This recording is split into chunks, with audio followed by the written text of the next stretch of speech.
नमस्कार, हमारे बीच आज जुड़े हुए हैं आचार्य लोकेश मुनि, जो कि न सिर्फ एक विद्वान हैं बल्कि एक जैन मुनि हैं, जैन मॉन्क हैं। इन्होंने कई और रिलीजियस लीडर्स के साथ पूरे विश्व में वर्ल्ड पीस यानी कि अहिंसा एवं कम्युनल हार्मनी पे काफ़ी काम किया है।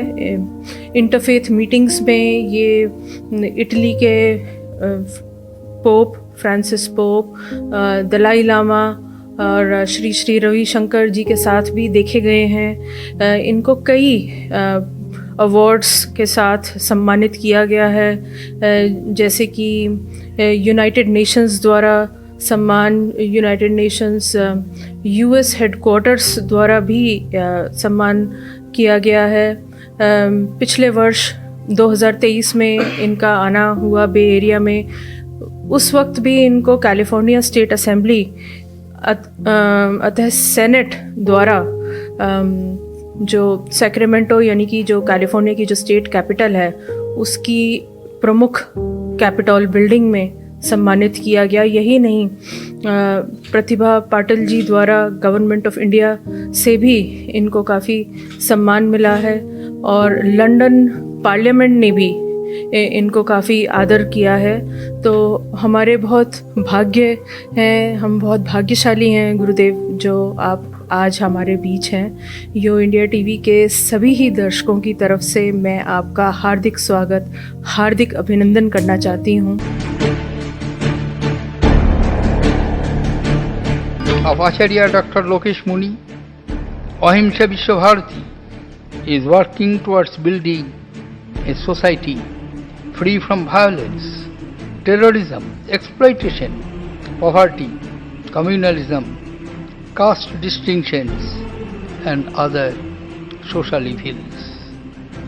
I am happy to note that for his untiring efforts, Acharya ji has been honored by the government with the National Communal Harmony Award 2020.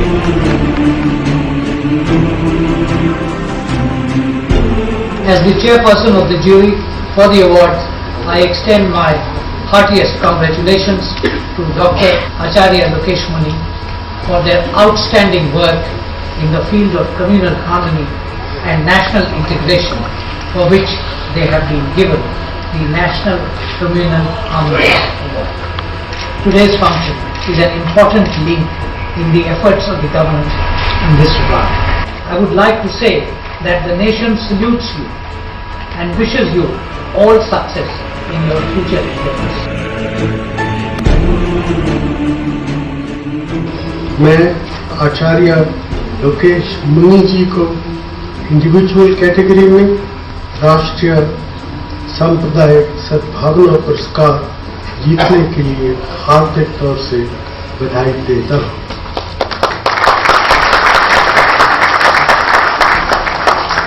आचार्य लोकेश मुनि जी असाधारण लगन और काबिलियत के धनी हैं।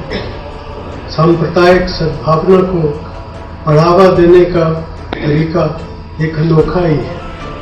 उन्होंने अपनी पुस्तकों के जरिए समानता खोजने की कोशिश की है, जिससे महान धर्मों के बीच अधिक समझदारी पैदा हो।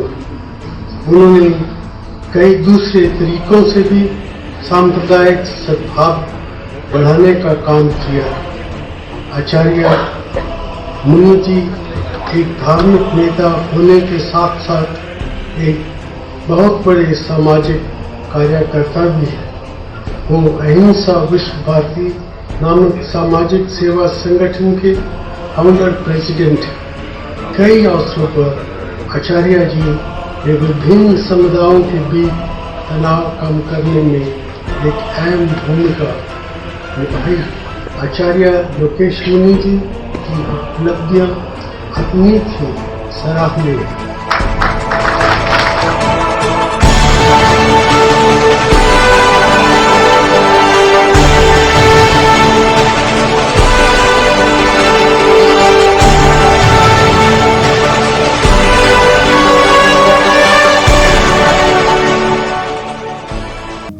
तो 2024 में आप अब एक बार और बे एरिया में आए हैं, तो कुछ कहना चाहेंगे इस टूर के बारे में?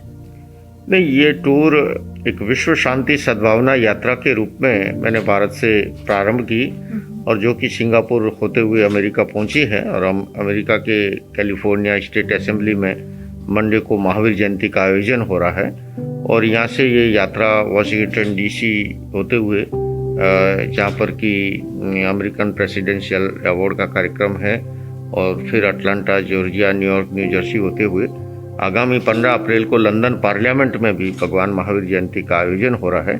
और इस तरह से ये सिंगापुर, यूएसए, यूके आदि विभिन्न हिस्सों में शांति और सद्भावना का संदेश प्रसारित करते हुए हम आगे बढ़ रहे हैं, क्योंकि दुनिया को आज इसी की ज़रूरत है।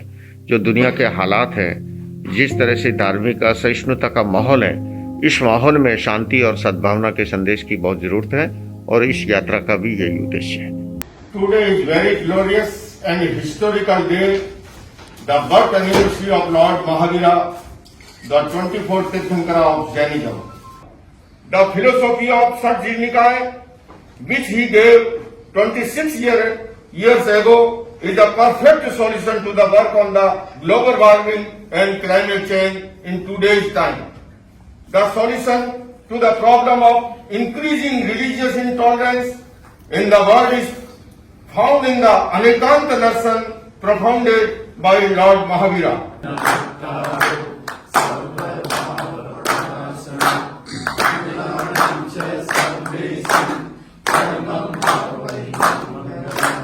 और इंडिया में भी हमें आपकी पद यात्रा के बारे में पता चला। करीबन 20,000 किलोमीटर की यात्रा करके आपने लोगों को काफ़ी जागरूकता दिलाई। जो सोशल टॉपिक्स हैं, जो सामाजिक इश्यूज़ हैं, उनको मॉडर्न वे में आपने काफ़ी प्रेजेंट किया। और मैं समझती हूँ गर्ल चाइल्ड के लिए और पोल्यूशन और जो ऐसे सेंसिटिव टॉपिक्स हैं, जो हमारे देश की समस्याएं हैं, उन पे काफ़ी आपने प्रकाश डाला। तो उस बारे में थोड़ा विस्तार से बताएं। देखिए, जैन मुनि के लिए एक शब्द का प्रयोग होता है, तिन्नाणम तारियाणम। वो पहले अपने आत्म कल्याण के लिए साधना करते हैं और साथ ही साथ कुछ समय का नियोजन जो है वो लोक कल्याण के लिए, जन कल्याण के लिए करते हैं। मैं सन 1983 में दीक्षित हुआ। करीब 22 साल तक मैंने पैदल पद यात्राएं की देश के, हिंदुस्तान के अधिकांश भूभागों में। और उस दौरान जो है लोगों में नैतिक और चारित्रिक मूल्यों का उन्नयन बढ़े, लोगों का जीवन स्तर अच्छा, इंसान एक अच्छा इंसान बने। और समाज में जो भी विकृतियाँ हैं, चाहे वो कन्या भ्रूण हत्या की थी, चाहे वो नशे की थी, चाहे पर्यावरण प्रदूषण की थी, तो उसके बारे में भी जन चेतना जगाने का प्रयास किया। और करीब 22 साल तक पद यात्रा के बाद 2005 में मैंने वाहन विहार स्वीकार किया, क्योंकि जब मैं ये देखता था कि भगवान बुद्ध और भगवान महावीर दोनों समकालीन हैं। बौद्ध धर्म लगभग पूरी दुनिया में फैल गया, जैन धर्म जो कि बहुत ही साइंटिफिक है, मोस्ट रिलेवेंट है, किंतु उसके बावजूद एक सीमित क्षेत्र में इसलिए रह गया कि केवल पदयात्रा से आप पूरी दुनिया में नहीं पहुंच सकते। तो 2005 के बाद मैंने वाहन विहार एक्सेप्ट किया। तब से मैं पूरी दुनिया में भ्रमण करता हूं और महावीर का अहिंसा का, शांति का, सद्भावना का संदेश, भारत का हमारा वसुधैव कुटुंबकम का संदेश, सर्वे भवन्तु सुखिनः सर्वे सन्तु निरामय का संदेश, जो कि समूची मानव जाति के हित और कल्याण के लिए हैं, उसको लेकर के आगे बढ़ता हूं। तो 40 साल से मैं संन्यास जीवन में हूं और उसी तरह से जो है हम इसको देश और दुनिया में प्रसारित कर रहे हैं। बहुत खूब। तो जैन धर्म की कौन सी ऐसी प्रमुख बातें हैं, विशेषताएं हैं, जो जैन धर्म को अन्य धर्मों से एक अलग स्तर पे स्थापित करती हैं, एक अलग कौम होने का जो इनको प्रिविलेज मिला है, उसको बनाए रखने के लिए जो भी जो डिफरेंसेस हैं वो थोड़ा हाईलाइट करें। देखिए, मैं एक तो इसमें थोड़ा सा अंतर ये करना चाहूँगा कि धर्म का अर्थ है मैत्री, करुणा, क्षमा, अहिंसा, शांति, सद्भावना, ये धर्म है। और बाकी सब जो हैं संप्रदाय हैं, परंपराएं हैं, मजहब हैं। और जैन धर्म, चूंकि जैन धर्म एक पीसफुल एक शांतिप्रिय धर्म के रूप में जाना जाता है और खासकर से जैन धर्मावलंबी प्रारंभ से ही महान आचार्यों का ये मार्गदर्शन रहा है। और जैन भी कौन, जैन तो अपने आप में जैन धर्म एक वे ऑफ लाइफ है, एक अच्छी जीवन शैली जिसमें व्यक्ति स्वस्थ सुखी और आनंदमय जीवन जी सके। और जैन होने की अनिवार्य शर्त है कि वो नशा मुक्त होगा, वो किसी भी तरह की सामाजिक बुराइयों से जो है परे रहेगा। और यही कारण है कि जैन अनुयायियों ने अपने श्रम की बदौलत और मितव्ययता के कारण से उन्होंने काफ़ी विकास किया। और मैं ये कह सकता हूँ कि एक अहिंसक और शांति प्रिय समाज के रूप में जाना जाता है। राजस्व चुकाने में अग्रगण्य है। लोक कल्याणकारी कार्य, चाहे देश में कभी भी अकाल पड़े, तूफान आ जाए, भूकंप आ जाए, सुनामी आ जाए, बाढ़ आ जाए, हर समय लोक कल्याणकारी कार्यों में भी आगे रहता है। ये संस्कार विरासत में मिले हैं, तो यही विशेषताएं उसे एक अलग स्थान भी दिलाती है। आज समय के साथ कुछ विकृतियां पनप रही है। मैं आगाह करना चाहूँगा यो इंडिया टीवी के माध्यम से समाज से भी, और अपील भी करना चाहूँगा कि ये सांस्कृतिक प्रदूषण का युग है। ये दिए और तूफान की लड़ाई है। इस दिए की और तूफान की लड़ाई के अंदर हमें दिए को नहीं बुझने देना है और अपने संस्कारों को सुरक्षित रखते हुए और हमें आगे बढ़ना है, क्योंकि भौतिक विकास भी अध्यात्म की नींव आधारित होता है, तब वो जीवन में वरदान बनता है और नहीं तो कभी कभी अभिशाप बन जाता है। धर्म का भौतिक विकास से कोई विरोध नहीं है, किंतु धर्म का ये मार्गदर्शन अवश्य है कि भौतिक विकास अध्यात्म की नींव आधारित होता है तो जीवन में वरदान बनता है। और इसलिए हम अपने संस्कारों से, सत्संस्कारों से जुड़े रहें और विकास की दिशा में भी आगे बढ़ें, उसमें कोई धर्म का विरोध नहीं है। बिल्कुल। तो आजकल जितने भी लोग हैं भारत में भी, उन पे पश्चिमी सभ्यता का काफ़ी इन्फ्लुएंस है और ऐसा माना जा रहा है कि जो मैरिजेस की जो वैल्यू है, जो सोसाइटी में शुरू से रही है, उस पे भी काफ़ी असर हुआ है, रिलेशनशिप्स पे काफ़ी असर हुआ है, हमारी मॉरल वैल्यूज़ पे जो हमारे उनका प्रभाव जो है, बॉलीवुड का भी प्रभाव है, वेस्टर्न कल्चर का भी काफ़ी इन्फ्लुएंस है। उसकी वजह से जो एक पतन देखा जा रहा है समाज में, उस बारे में आप क्या कहना चाहेंगे? देखिए, समय के साथ विकृतियां हर जगह पनपती है और अच्छाई और बुराई हर युग में रही है, लेकिन हम सबका प्रयास ये होना चाहिए कि अच्छाई का पलड़ा भारी रहे। आज मर्यादा पुरुषोत्तम श्री राम नहीं है, महावीर नहीं है, बुद्ध नहीं है, नानक नहीं है, लेकिन वो महापुरुष थे, वो महान सूर्य थे। उनकी अनुपस्थिति में हम दिया बन करके टिमटिमाते रहें और इसी ये दिए और तूफान की लड़ाई के अंदर दिया बुझ नहीं पाए, इसका सतत प्रयास होना चाहिए। और मैं समझता हूँ कि मैंने जैसा कहा कि बुराई और अच्छाई हर युग में रही है, किंतु बुराई का पलड़ा भारी न हो और अच्छे लोग संगठित हो, ये प्रयास होना चाहिए। तभी हमारा समाज जो है हेल्दी सोसाइटी का निर्माण होगा, स्वस्थ समाज की संरचना होगी और उस संरचना के लिए व्यक्ति को संस्कारी बनाना होगा। मेरे गुरुदेव कहा करते थे, सुधरे व्यक्ति, समाज व्यक्ति से, राष्ट्र स्वयं सुधरेगा। लोग राष्ट्र निर्माण की बात करते हैं, किंतु राष्ट्र निर्माण की बुनियादी शर्त है वो है व्यक्ति निर्माण। तो आइए, साधु संतों का काम है व्यक्ति निर्माण का, सरकारों का काम है व्यवस्था निर्माण का, और दोनों मिलकर के जब कार्य करते हैं तो बहुत बड़ा बदलाव समाज के अंदर आता है। तो जहाँ तक मेरी अंडरस्टैंडिंग है, जहाँ तक मेरी नॉलेज है, जैन धर्म में जो मुनि हैं, जैसे आप एक स्ट्रिक्ट आप अपना रूटीन फॉलो कर रहे हैं, आप संन्यास में भी हैं, तो वो संध्या समय जो है वो एक समय के बाद जो है वो भोजन नहीं करते हैं। और जैसे कि आपने ये मास्क भी लगाया हुआ है, वो भी लगा के रखते हैं। बट आमतौर पे जो आजकल के अनुयायी हैं वो मॉडर्न वर्ल्ड में अपने आप को रमा हुआ रखने के लिए जो है वो सारे प्रिंसिपल्स को पूरी तरह फॉलो नहीं कर पाएंगे।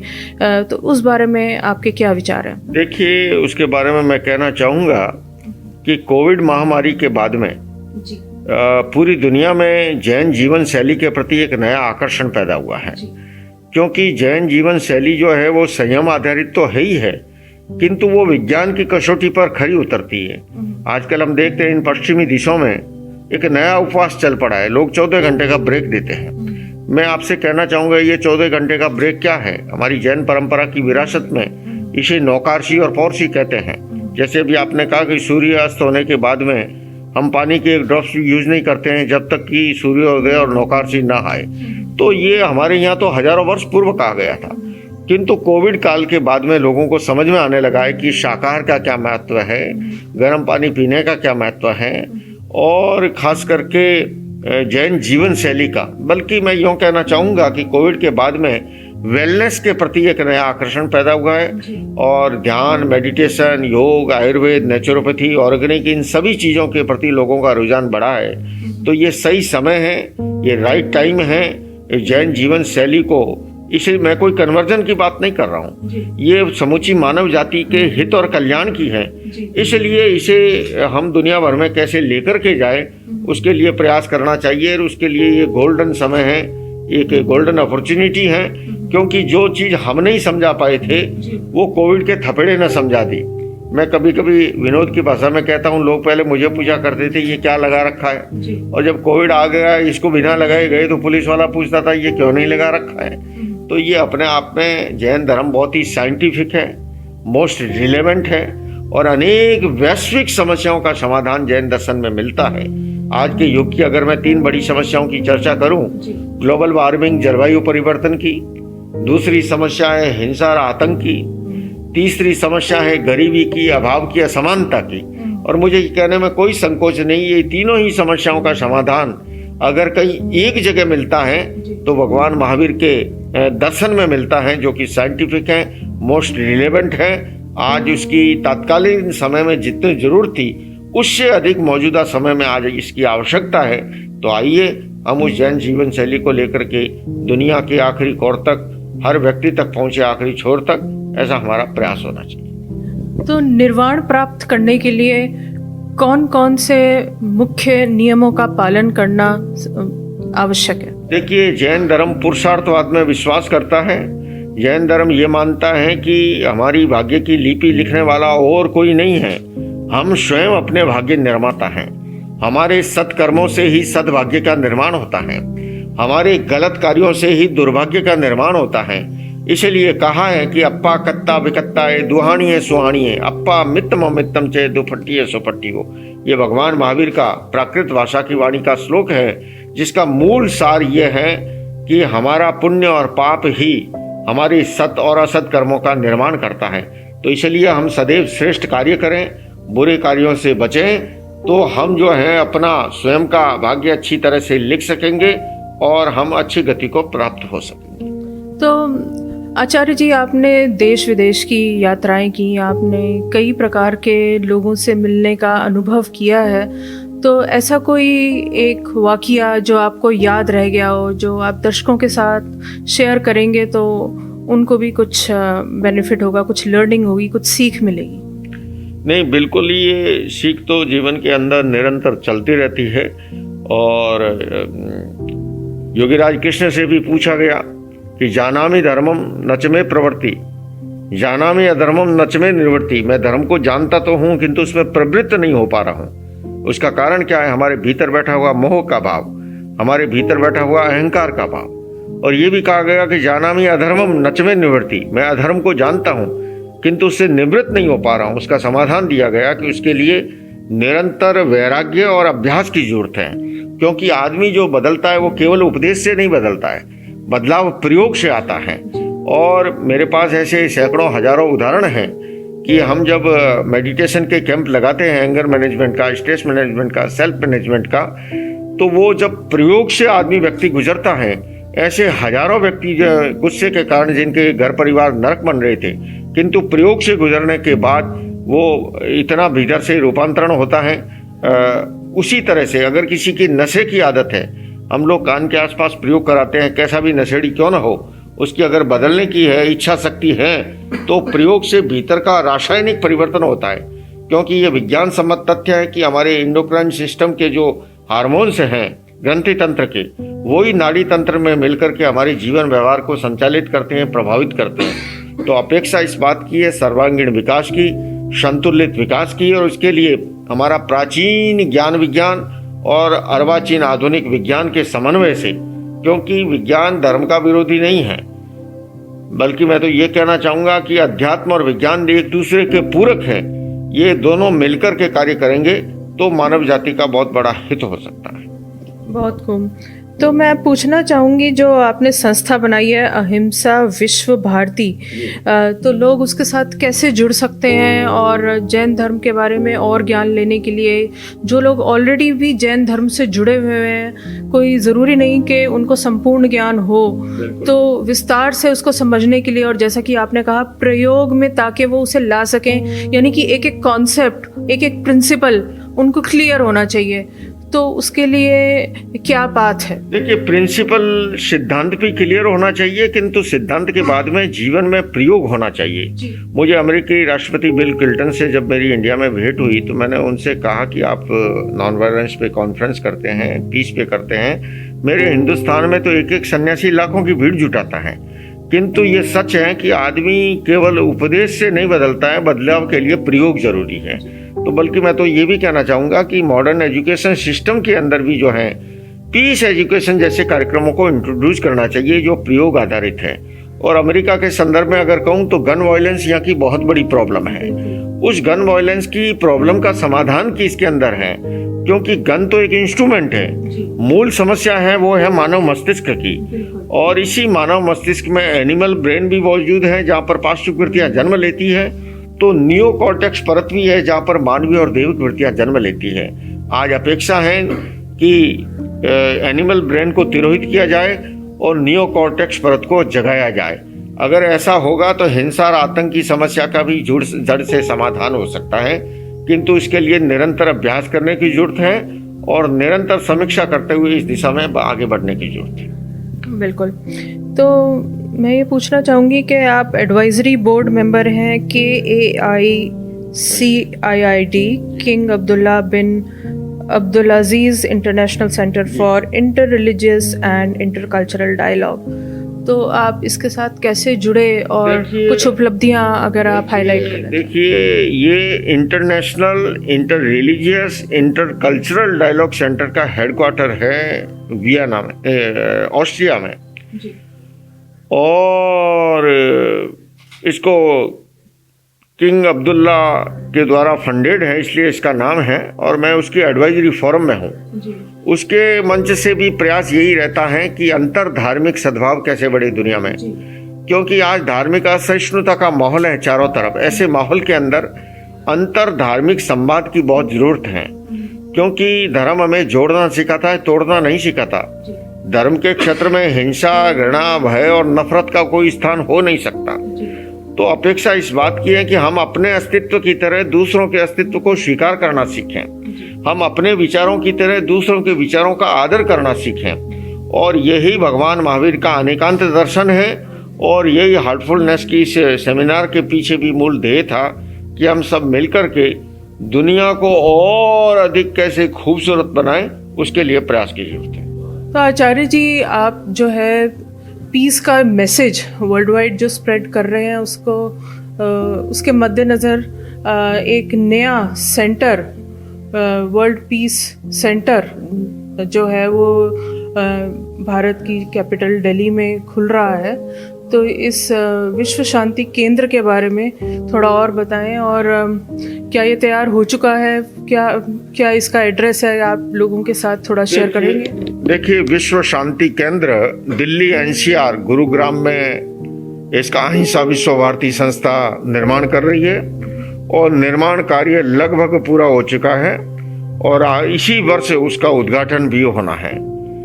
ये विश्व शांति केंद्र में एक शब्द में कहूँ तो अच्छे इंसान के निर्माण का एक कारखाना लगाया गया है, और इस केंद्र के माध्यम से बच्चों के संस्कार निर्माण, युवाओं का व्यक्तित्व विकास, महिलाओं का सशक्तिकरण के साथ साथ हमारी भारत भूमि के जितने भी महापुरुष हैं, चाहे भगवान महावीर हैं, महात्मा बुद्ध हैं, गुरु नानक देव हैं, कबीर हैं, विवेकानंद स्वामी जी हैं, उन सब महापुरुषों के संदेश वहाँ से पूरी दुनिया में प्रसारित होगा, जिससे कि दुनिया में अहिंसा, शांति और सद्भावना का साम्राज्य स्थापित हो। उसके साथ साथ पीस एजुकेशन के ट्रेनिंग के कार्यक्रम जो है, जैसे मैंने कहा कि आदमी प्रयोग से बदलता है, केवल उपदेश से नहीं, वो प्रयोग आधारित कार्यक्रम है। Peace education for children, for youth, for woman, for teachers, for engineer, for farmer, हर तरह के लोगों के लिए वहाँ पर कार्यक्रम होंगे।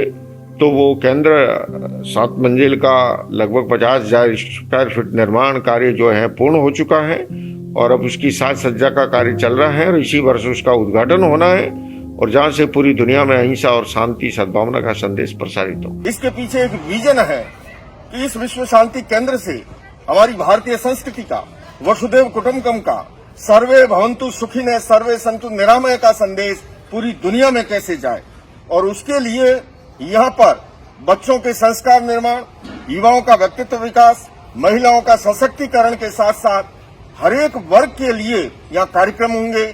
मेडिटेशन, योग, वेलनेस, पीस एजुकेशन।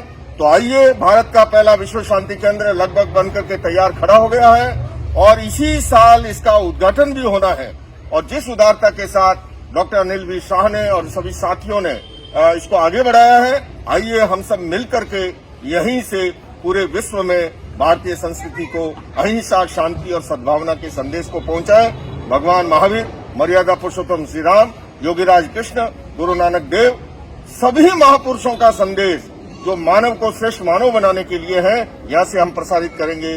तो जो आपको इतने सारे सम्मान प्राप्त हुए हैं, क्योंकि आपने इतने, जिसे कहते हैं, सॉलिड काम किया है पीस एंड हार्मनी की तरफ, मेडिटेशन की तरफ, लोगों को एक पॉजिटिव एनर्जी की तरफ आपने ड्राइव किया है सक्सेसफुली।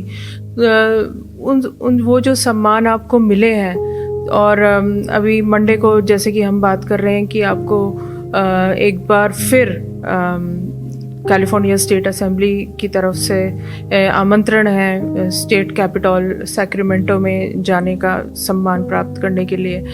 तो इतने सारे सम्मानों के बाद, इतने विश्व भ्रमण के बाद, इतने लोगों को एक बहुत ही सुंदर रास्ता दिखाने के बाद आपको क्या लगता है कि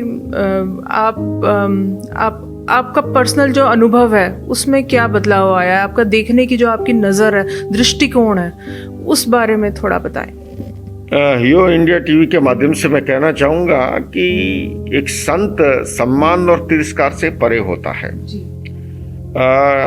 और मैं तो ये मानता हूँ कि ये जो सम्मान जो मेरा किया गया, ये मेरा सम्मान नहीं है, ये भारतीय संस्कृति का, ये हमारे महान आध्यात्मिक मूल्यों का सम्मान है, ये भगवान महावीर के दर्शन का सम्मान है, ये जैन सिद्धांतों का सम्मान है। और हालांकि मैं ये मानता हूँ कि इस प्रकार के सम्मान से और जिम्मेदारी बढ़ जाती है और दायित्व बढ़ जाता है कि लोगों ने जिस भावना से सम्मान किया है उनकी भावनाओं पर हम कैसे खरे उतरें और निरंतर उसके लिए हम प्रयास करते रहें कि लोगों का जीवन स्तर कैसे ऊंचा उठे, लोगों के जीवन में कैसे सुख शांति और खुशहाली आए, उसके लिए प्रयास की जरूरत है। और उसके अंदर जो है हम निरंतर योगदान देते रहेंगे। पिछले 40 वर्ष मेरे मानवता के लिए समर्पित रहे हैं और मैं समझता हूँ इस पुरस्कार के बाद में भी मैं आप सबसे कहना चाहता हूँ कि मैं इसी तरह मानव जाति की सेवा निरंतर करता रहूँगा। तो मुनि जी, एक बेसिक क्वेश्चन मैं पूछना चाहूँगी कि जो हृदय है, जो मन है, वो काफ़ी डोलता है। हम लोग सब जो हैं, जो ह्यूमन बीइंग्स हैं, वो अस्थाई हैं। मन जो है उसे चंचल माना गया है और यही वजह है कि जो भ्रष्टाचार है वो काफ़ी बढ़ चुका है सभी एरियाज़ में। तो जैन धर्म में मन पे काबू रखने के बारे में क्या कहा गया है, और एक सन्यासी होने के नाते इस चीज़ को जो है आपने समझ लिया है, तो उस बारे में थोड़ा प्रकाश डालें। देखिए, भारत की एक महान विरासत है ध्यान और योग। मन को साधने के लिए ध्यान और योग से बढ़िया और कोई माध्यम नहीं है। लोग विश्व शांति की बात करते हैं, मैं तो कहता हूं कि विश्व शांति से पहले मन की शांति की जरूरत है, और मन की शांति जो है वो मेडिसिन से नहीं मिलती है, वो मेडिटेशन से मिलती है। और मैंने इसीलिए जब पहली बार मैं अंतर्राष्ट्रीय योग दिवस के अवसर पर यूएन हेडक्वार्टर में उपस्थित था, और उस समय भी मैंने अपने संबोधन में कहा था, और उस कार्यक्रम में हमारे यूनाइटेड नेशंस के सेक्रेटरी जनरल बान की मून उपस्थित थे, हमारे आर्ट ऑफ लिविंग के श्री रविशंकर जी उपस्थित थे, और हमारे भारत की तत्कालीन विदेश मंत्री बहन सुषमा स्वराज स्वयं उपस्थित थी, और अनेक और पदाधिकारी भी यूएन के वहाँ पर उपस्थित थे। तब भी मैंने ये निवेदन किया था। और खासकर मैं जिस जैन परंपरा से आता हूँ, योग हमारी कितनी प्राचीन विरासत है उसका एक ही उदाहरण काफी है कि जैन धर्म के तीर्थंकरों की जितनी भी प्रतिमाएं मिलती है, ऋषभ से लेकर महावीर तक, वो सारी की सारी ध्यान और योग की मुद्रा में मिलती है। एक भी प्रतिमा ऐसी नहीं है कि जो ध्यान और योग की मुद्रा में न हो।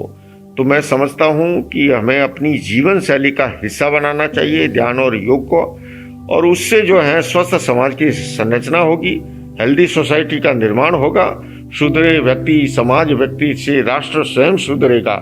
इस तर्ज पर जो है मानव में परिवर्तन के लिए इस प्रकार के साइंटिफिक प्रयोगों की जरूरत है। तो विश्व शांति की हमने काफ़ी बातें की, लेकिन आज के प्रसंग में अगर हम देखें तो इज़राइल और पैलेस्टाइन का जो युद्ध है उसको लेके सभी के अलग अलग थॉट्स हैं। तो आप क्या कहना चाहेंगे? इसमें जी आपने बहुत अच्छा प्रश्न किया, और मैं तो बल्कि देखिए ये कहना चाहूँगा कि युद्ध, हिंसा और आतंक किसी समस्या का समाधान नहीं है। हिंसा प्रतिहिंसा को जन्म देती है, और युद्ध के माध्यम से हम देख रहे हैं, चाहे ये युद्ध रशिया और यूक्रेन का हो, चाहे इजराइल फिलिस्तीन का हो, चाहे और भी कहीं का क्यों ना हो, युद्ध से आखिर बर्बादी होती है, कोई समाधान नहीं होता है। और आखिर जब युद्ध खत्म होता है उसके बाद भी बातचीत की टेबल पर आते हैं। तो मैं ये कहना चाहूँगा, बल्कि मेरा तो ये संदेश है कि भला पहले ही बातचीत की टेबल पे क्यों ना आ जाए। माना कि कुछ मतभेद हो, माना कि कुछ आपसी समस्याएं हो, लेकिन उन समस्याओं का निवारण, उन मतभेदों का निवारण जो है पीस थ्रू डायलॉग के द्वारा हो सकता है, संवाद के द्वारा, वार्ता के द्वारा, पीस थ्रू डायलॉग के द्वारा समाधान हो सकता है। अगर ऐसा होता है तो असमय में हजारों लाखों बहनें विधवा नहीं होगी, हमारे बच्चों जो हैं असमय में काल को प्राप्त नहीं होंगे, और बहुत बड़ी आर्थिक बर्बादी नहीं होगी, और युद्ध से आखिर जो है बर्बादी के सिवाय कुछ हाथ नहीं लगता है। तो मैं तो यही अपील करना चाहूँगा कि आए हम बातचीत की टेबल पर बैठ करके जो भी मुद्दे हैं आपस में वार्ता के द्वारा, संवाद के द्वारा, पीस थ्रू डायलॉग के द्वारा सुलझाएं। और हमारा ये विश्व शांति केंद्र है, उसके पीछे भी मेरा एक सपना है कि हम ऐसे विश्व भर में पीस एम्बेसडर खड़े करेंगे जो कि पानी आने से पहले पाल बांधे। पुलिस प्रशासन अपना काम करे, सरकार अपना काम करे, फायर ब्रिगेड अपना काम करे, किंतु हमारे ये पीस एम्बेसडर जो हैं, जहाँ भी कॉन्फ्लिक्ट खड़े हो पहले से वहां पर जाकर के उन समस्याओं को सुलझाए, और जिससे कि युद्ध की विभीषिका से हमारी दुनिया बच सके। तभी हम भावी पीढ़ी को खूबसूरत दुनिया दे करके जा सकेंगे, नहीं तो आने वाली भावी पीढ़ी हमें माफ नहीं करेगी जिस तरह से हम बर्बादी कर रहे हैं। बहुत खूब।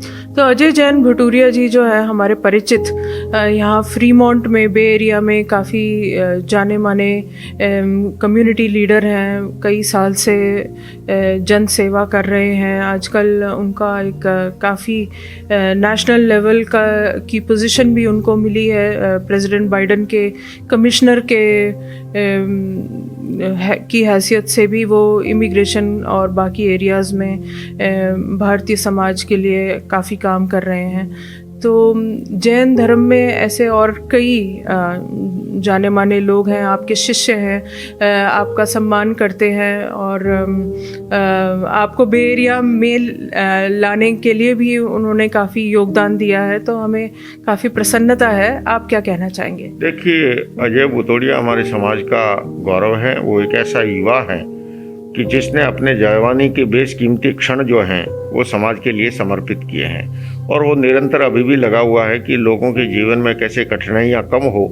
और चाहे वो, चूंकि वो बाइडेन अमेरिकी राष्ट्रपति के कमेटी से जुड़े हुए हैं, इसलिए उनका प्रयास रहता है कि यहाँ के जो नागरिक हैं हमारे, और मूलतः जो भारतवासी हैं, उनको किसी तरह की कठिनाई ना हो, न वीज़ा की हो, न ग्रीन कार्ड की हो, न और उनको जॉब में या रहने में कोई कठिनाई हो।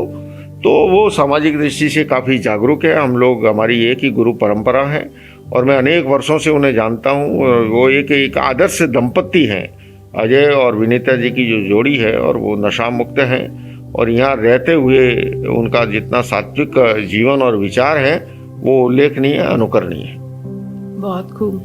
तो यो इंडिया टीवी के सारे ही दर्शक जो आपसे कुछ सीख लेना चाहते हैं कि वो योग और साधना में और कैसे विलीन हों, और जब सात्विक जीवन की बात आती है तो कौन से मूलभूत सिद्धांत हैं जिन्हें वो अडॉप्ट करें ताकि वो निर्वाण के पथ पर अग्रसर हो सकें, तो प्लीज़ थोड़ा शेयर करें। देखिए, इसके लिए मैं यो इंडिया टीवी के माध्यम से कहना चाहूँगा कि हम सबको जो है अपने व्यक्तिगत जीवन को जो है वो ऊंचा उठाना चाहिए, और हमारे अपने व्यक्तिगत जीवन के अंदर जो है हमें गुणों को आत्मसात करना चाहिए, और हमारा जीवन स्वयं में आदर्श होना चाहिए। उसका प्रभाव पड़ता है, कहने की बजाय हमारे आचरण का प्रभाव अधिक पड़ता है। तो और जैन धर्म भी जो है वो वे ऑफ लाइफ है, जीवन शैली है, उसे हम आचरण का विषय बनाएं, हम अपनी जीवनचर्या का, हमारी दिनचर्या का हिस्सा वो बने। ऐसा होता है तो निश्चित रूप से व्यक्ति का स्वयं का अपना शारीरिक, मानसिक, भावात्मक विकास होता है और अच्छे समाज का निर्माण भी होता है। तो मैं यो इंडिया टीवी के माध्यम से कहना चाहूँगा सभी दर्शकों से कि हम जो साधना की बात कही है तो उसमें इतना ही कहूँगा कि 2 तत्व हैं, एक है कषाय, क्रोध, मान, माया, लोभ, ये कैसे निरंतर कम हो और हम आत्मिक दृष्टि से विकास करें, और दूसरा है आसक्ति, जो कि बाधक बनती है हमारी विकास के अंदर, और जितनी आसक्ति अधिक है उतना ही दुख अधिक होता है, क्योंकि इष्ट का वियोग होने पर अगर आसक्त व्यक्ति है वो अधिक दुखी बनता है। घटना एक होती है, परिणाम उसके 2 हो सकते हैं। तो ऐसे के अंदर हम कषाय मुक्ति की साधना करें, हमारे जीवन में क्रोध, मान, माया, लोभ ये कम हो, और हम आसक्ति मुक्ति की दिशा में भी विकास करें। और ऐसा करते हैं तो निश्चित रूप से एक अच्छे आदमी का निर्माण होगा, एक अच्छे इंसान का निर्माण होगा, और स्वस्थ समाज का सपना साकार होगा। बहुत खूब। आशा है आपको इस आई ओपनिंग कॉन्वर्सेशन से काफ़ी लाभ होगा। जाते जाते मुनि जी, मैं आपका बहुत बहुत धन्यवाद तो ज़रूर करूँगी ही, लेकिन महावीर जयंती क्योंकि आ रही है और हम सभी काफ़ी एक्साइटेड हैं, यूएस में भी काफ़ी एक्साइटमेंट है महावीर जयंती को लेके, तो आप अपनी शुभकामनाएं अगर दर्शकों को देना चाहें और ये भी थोड़ा शेयर करें कि क्या सही तरीका है इसको सेलिब्रेट करने का। देखिए, महावीर जयंती के अवसर पर मैं समस्त देश और दुनिया में फैले हुए सभी धर्मावलंबियों को बहुत बहुत शुभकामनाएं देता हूं, और मैं ये कहना चाहता हूं कि भगवान महावीर जिन्होंने 2600 वर्ष पर जो उपदेश दिए थे वो तात्कालिक समय में जितने उपयोगी थे उससे अधिक मौजूदा समय में वो प्रासंगिक हैं, क्योंकि भगवान महावीर के दर्शन में अनेक वैश्विक समस्याओं का समाधान मिलता है। तो हम सबको मिलकर के उस दर्शन को दुनिया भर में आगे ले जाना चाहिए, और ऐसा करने से समूची मानव जाति का हित होगा, उनका कल्याण होगा, उनका जीवन का स्तर ऊंचा उठेगा। लेकिन वो तभी संभव है कि केवल थ्योरेटिकली नहीं, उसके साथ साथ प्रैक्टिकल जो है अपनी दिनचर्या का हिस्सा बनाएं, अपनी जीवन शैली का हिस्सा बनाएं। और बल्कि मुझे ये कहने में कोई संकोच नहीं कि आज पूरी दुनिया में भगवान महावीर के दर्शन के प्रति एक नया आकर्षण पैदा हुआ, और यही कारण है कि 2 सप्ताह के अंदर 2 देशों के असेंबली और पार्लियामेंट में महावीर जयंती का आयोजन हो रहा है। अभी 8 अप्रैल को कैलिफोर्निया की स्टेट असेंबली में है, तो 15 अप्रैल सोमवार को लंदन पार्लियामेंट में आयोजन हो रहा है। ये अपने आप में सिद्ध करता है कि आज महावीर का दर्शन पूरी दुनिया में स्वीकार्य हुआ है, और वो लोग अब महसूस करते हैं कि वास्तव में जो ये जैन धर्म है बहुत ही साइंटिफिक है, और जैन जीवन शैली है वो हमारे स्वस्थ, सुखी, आनंदमय जीवन का मूल मंत्र है। तो आइए उसको लेकर के हम आगे बढ़ें और सभी मानव जाति के हित और कल्याण में हम भी योगभूत बने।